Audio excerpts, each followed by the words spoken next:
যদি ফিগারে যদি না দেখাতে পারি তাহলে কেন খেলতে আসলাম। তা এই সেলিব্রিটি ক্রিকেট লিগে আমরা প্রায় সময় দেখেছি এবং কি ছোট ছোট ক্লিপে দেখেছি যে অশ্লীলতা ছড়িয়ে পড়ছে। এই ক্রিকেট লিগগুলোকে কিন্তু আমরা দেখেছি ভারতে, পাকিস্তানে, শ্রীলঙ্কায় ক্রিকেট লিগ হয়, কিন্তু এইভাবে অশ্লীলতা ছড়ায় না।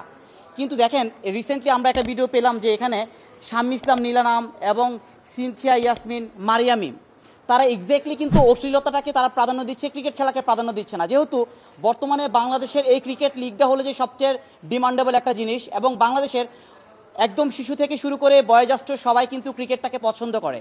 সেই পছন্দের প্রেক্ষিতে আমরা কিন্তু সবাই পারিবারিকভাবে ক্রিকেটটা দেখতে চাই। কিন্তু এই সেলিব্রিটি ক্রিকেট লিগ 2025 নামে যে অশ্লীলতা ছড়িয়ে পড়ছে সেই ক্ষেত্রে কিন্তু আমরা পারিবারিকভাবে ক্রিকেটটা দেখতে পাচ্ছি না এবং কি ক্রিকেটের কিন্তু মান ইজ্জত নষ্ট হচ্ছে। কারণ এই ক্রিকেটের নামে একটা মেয়ে আছে এখানে, আপনারা সবাই জানেন মারিয়ামিম, উনি এক্স্যাক্টলি ক্রিকেট খেলতে গিয়ে একটা অশ্লীল ড্রেস পরে উনি নিজেকে শো আপ করছে এবং উনি বলছে যদি ফিগারই যদি না দেখাতে পারি তাহলে কেন খেলতে আসলাম। তা মানে তাদের কিন্তু খেলাটা মূল উদ্দেশ্য না, তাদের মূল উদ্দেশ্য হলো যে তাদের ফিগার দেখানো এবং কি বিভিন্ন খারাপ যে নোংরামি ছড়ানো সেটা। কিন্তু আমরা চাই বাংলাদেশে যেন ক্রিকেটের নামে কোনো ধরনের অশ্লীলতা না ছড়ায় এবং এই ক্রিকেটের নামে যেন কেউ কাউকে ক্রিকেটকে কলঙ্কিত না করে। আমরা চেয়েছি এখানে যে প্রবীণ রহমান চৌধুরী আছেন, গিয়াসউদ্দিন সেলিম আছেন, তানিম রহমান অংশু আছেন, তারা হলো মেন্টরস।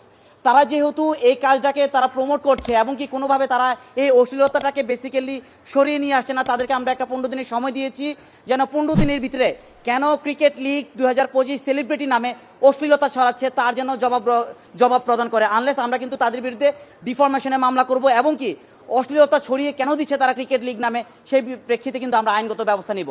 শুধু তাই নয়, এখানে বিশেষ করে মারিয়ামিম, সিনথিয়া ইয়াসমিন, কেয়া পায়েল এবং নাদিয়া এবং আলিশা মডেল এবং আমাদের যে যারা বলছে যে বর্তমানে রানিং মডেল শাম্মী ইসলাম নীলা, ওরা কিন্তু বেসিক্যালি ক্রিকেট লিগ নামে যে প্র্যাকটিস করতে যায় বা খেলতে যায় তাদের ড্রেস আপের কোনো ঠিক নেই। আপনারা কিন্তু দেখেছেন অনলাইনে তাদের ড্রেস আপের কোনো ঠিক নেই, অর্থাৎ তারা ক্রিকেট খেলার নামেই কিন্তু ক্রিকেটটাকে কলঙ্কিত করছে এবং কি তারা এই বিষয়টাকে কলঙ্কি হিসেবে ক্রিকেটটাকে নষ্ট করছে। তাই আমরা সবাইকে লিগেল নোটিশ পাঠিয়েছি আগামী 15 দিনের ভিতরে কেন ক্রিকেটের নামে অশ্লীলতা ছড়িয়ে দিয়েছে সেই জন্য 15 দিনের ভিতরে যেন আমাদেরকে এই জবাব প্রদান করে। আনলেস আমরা 15 দিনের পরেই কিন্তু তাদের বিরুদ্ধে আইনগত ব্যবস্থা প্রদান করব।